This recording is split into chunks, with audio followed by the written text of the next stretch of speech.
Welcome back to the David Kurten Show here on today's News Talk TNT. And I'm delighted to have with me today Martine Sommers, who is a campaigner in Portland in the Stop the Barge campaign. Now, I'm sure you know that in Portland, we have the Bibby Stockholm barge, which has been set up there to house migrants. Now, Martine, first of all, welcome to the show.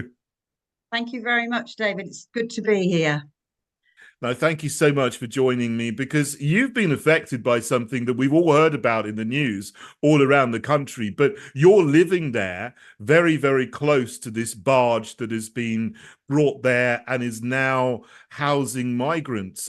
What has life been like for you and the people in Portland since this barge was set up? Well, first of all, good morning to you. I look out of my window on this beautiful island of Portland, and two things strike me. The first is I've got a beautiful, calm sea out there. And once I finish talking to you, I will take the dog for a beautiful walk, beautiful, calm sea. And then I think to myself, well, what does that mean? It means that a further barge load of migrants will be crossing the channel today. And that upsets, it distresses me, and it just has to stop. This time last year, we were informed, there was no consultation, no consent, that Portland Port Limited, a private company that had made a deal with the Home Office, would be siting a barge with approximately 500 illegal migrants on board on this beautiful island, without any consent, no consultation to us whatsoever. During that year, a lot has changed on this island. It's just become totally different. We are now in a situation where we have this barge positioned at the bottom of the island. We have men walking around in groups in Weymouth. There have been incidences of young girls being approached. Are you single? There are incidences, as you're probably aware, there is one abscondee. He has been charged with attacking a gentleman in town who stopped him shoplifting. So he's been charged with shoplifting and attacking somebody. He's disappeared. We don't know who these people are. There is shoplifting on the increase. There is higher security in shops. The town has changed. The whole of this area has changed. And it's down to the greed of Portland Port and the Langham family, who are basically, they're down the road in Dorchester making wine. Well, carry on with your winery. That's what you're good at. Do not dump 500, well, it's about 400, I think, men that we know nothing about on our town. Now, this is a very important point, because we hear about hotels all around the country that have done deals with the Serco or other agencies the government is using to run the program, or the Home Office and so on, and they're receiving a lot of money for this. So they, they go to the hotel owners, say, we'll house, we're going to book your whole hotel for a year, give you so much money. And the same thing, the similar thing seems to happen here with this barge and the owners of the port. Do you know any details about how much money has been changed hands or anything? Okay. We don't really know. We know that Weymouth Council received a huge amount of money. We've asked Weymouth Council, what's happened to this money? We know that Weymouth Council are in hock. We know that they are in a lot of debt. We can't find anything. We've applied for freedom of information requests on the cost of the buses. There are buses, there are these beautiful luxury coaches running every half an hour from the port into Weymouth. They're practically empty. They're free to the blokes on the barge. I understand that it's a private port and they need to come off the port. I understand that. What's wrong with little minibuses coming off the port down to the square, and then they get on normal buses with bus passes? No, they are luxury Damery coaches coming off the port into Weymouth. They are practically empty. That's a huge cost. Mm. One of the people in our campaign group applied for a Freedom of Information request to find out just how much these coaches are costing, and we were rejected. It's not in the public's interest. So that strikes me. That's a huge cost. This is taxpayers' money going into this. We want to know the costs involved. And it's quite obvious now that this report has come out that it's not cost effective to put them onto the barge. It's not cost effective to have these people, because it's not the full amount either. We were told they were going to be 500. There's approximately 300. Again, we don't know. This is a holiday resort. What are they playing at? There is nothing for them to do here. Nothing. We don't know how many have absconded. I suspect there have been. The train from Weymouth does go into London. I expect there's quite a few that have disappeared on that train and just disappeared into London. Why wouldn't you? There is nothing for them to do. It would have been much, much better to have these people in big cities. This is not NIMBYism. This is just fact. We dread the summer.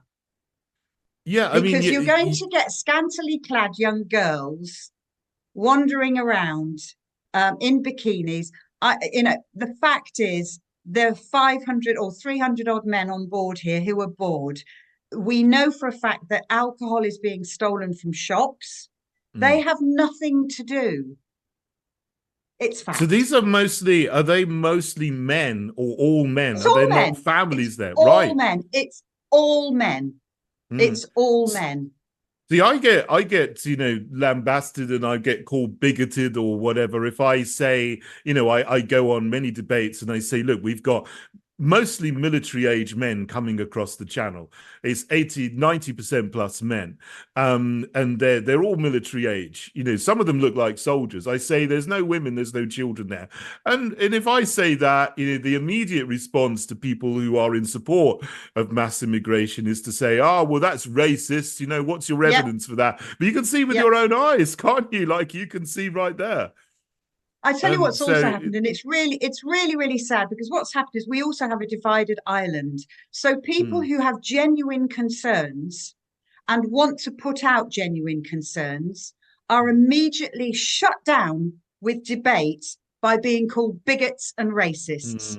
So the moment that you start to have a debate regarding these people, you can't have that debate.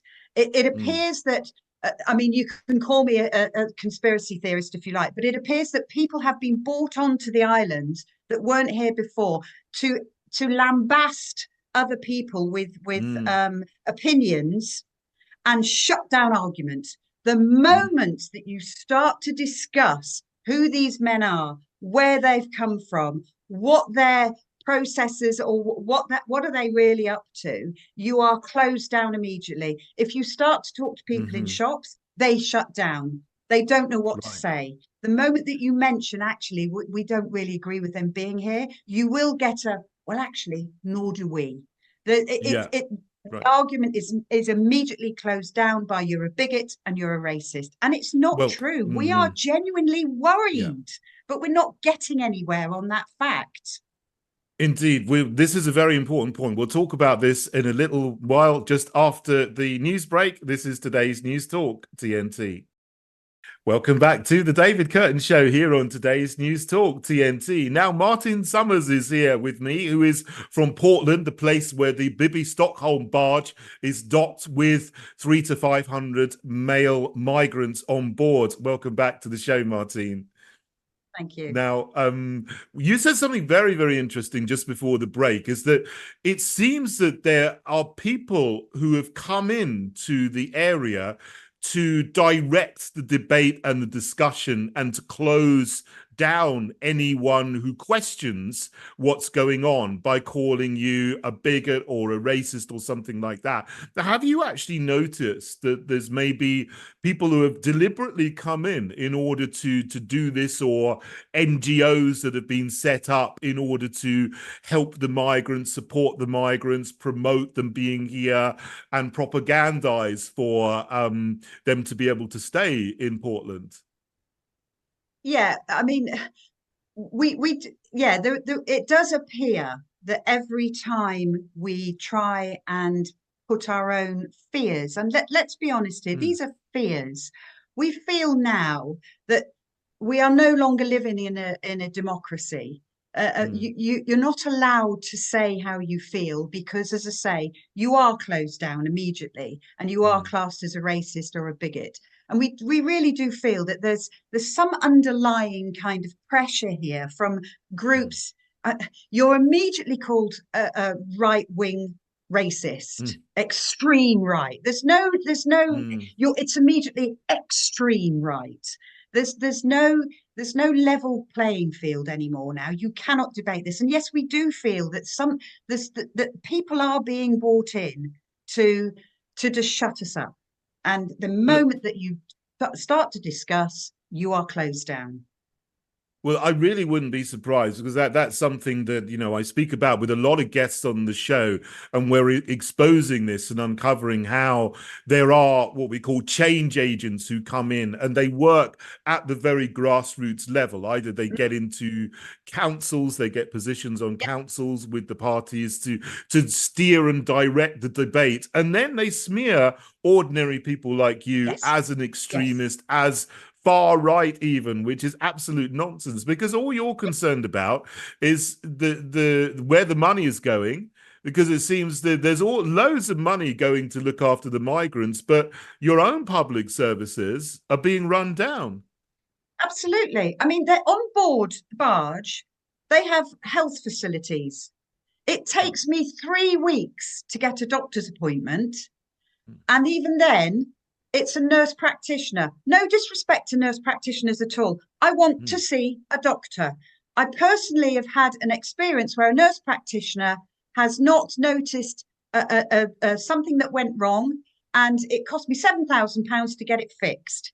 That's because mm. I didn't see a doctor. So, Wow. no disrespect to the nurse practitioners. They have on board health facilities. There are incidences, apparently, where taxis have been used to send them to London dentists. My Wow. husband has to drive to Swindon to use his old dentist because he cannot get a dentist in Dorset. These kind of things are creating division, and it's bound to happen. It's bound to annoy people. So it's just the amount of wasted money on seeing these men wandering around Weymouth on their Mm, expensive phones, in their expensive clothing, and then local charities are being set up to support them further. Can we have clothes for them? Can we have shoes for them? The mm, latest one, can we have laptops for the Bibby Stockholm, please? These kind of things. mm, What about local people? We've got one of the highest rates of council tax in the country here. We have a very poor socio-economic area, one of the worst in the country. There are teenagers here. You can see them wandering around. There's nothing for them to do. Start mm, up a youth centre for them. We've a hospital down the bottom of the island, which is closed down. Put money into our own services first before you start mm, spending thousands and millions on a barge. And incidentally, mm, what's interesting as well, just as a footnote here, CTM, who are the people that supplied the barge, who are the people that are maintaining the barge, have just been awarded £100 million contract by the Home Office that I cannot get to the bottom of. I've contacted Richard Drax, the local MP, and I've said, what is this? The document itself, have a look, redacted, redacted. It's mm, really got pretty much at the top is "Dear Sir." The rest of it is redacted. I cannot read wow. it. So, what is that contract? Is there another Mm. barge? Is there a ship? What is going on? It sounds like something very dodgy is going on. And this appalls me because they're using money to support people who really shouldn't be in the country because they've They come across shouldn't be illegally. here. Yeah, Yes, exactly. They're not genuine asylum seekers while they're yes, really completely gaslighting you and sticking two yeah, fingers up to you, yeah. basically. I mean, Well, what you this said is it. about the Yeah, dentist, I totally agree. I concur with that because, I live in one county. My dentist is two counties away because I can't get a local dentist. And, you're yeah, saying, I didn't know that some of these migrants have been given a taxi to take them to the best dentists in the world in Harley Street in absolutely. London or something. It's Yeah, absolutely yeah. appalling. Look, just quickly, what do you think should be happening in the channel to solve this problem? Well, I think that they should be turned around immediately. I think, in all honesty, and I know it's a very unkind way of looking at this. Why isn't somebody piercing those boats, throwing them a life jacket, and saying, "Get back onto French shores"? I Mm, think if you did that 5, 6, 7, 8 a week, pierce the boat, chuck them a life jacket. The RNLI shouldn't be collecting them out of the water and bringing them across. They should be chucking. They should be piercing the boats, chucking them a life jacket, and saying, "Get back to the shore." They're doing it so close to the shore anyway. They should be mm, taking them back to France. I think the French are stepping up their rhetoric on this. I think they are helping a little bit more because there is more money going towards the French on this. mm, But I do believe that we should be sending them back. We should not be picking them out of the water and bringing them straight over. mm, Yesterday was a stabbing on one of these dinghies. mm, These are the people that are coming over here. We don't want them. We don't need them. These are not doctors and engineers. This is mm. rubbish. And these are not people that Absolutely, need yeah. help. Yeah, I totally agree. We should be pushing the boats back to France. I personally Yeah, wouldn't say I'd pierce them, but I could I would. certainly, put a grappling hook on them and tow them back to France. And then, rather than picking them up and bringing them to Dover, if you pick them up, you take them to France because that's where they started. And you make it clear that if they set out and embark on a journey across the channel, they're not going to make it to England and they got no chance of getting here. Then they will stop immediately. That's what I think. But anyway, Martine, thank you so much for joining me on the show and highlighting this really Pleasure. important issue, which doesn't just affect you, it's affecting people all around the Up and down country the with the country. Up RAF and down. bases. Yeah, Exactly, and hotels yeah. and many other places where they're putting migrants without caring for their own indigenous people in this country. It's absolutely appalling. Thanks for joining me, Martine. This is today's Pleasure. News Talk, TNT.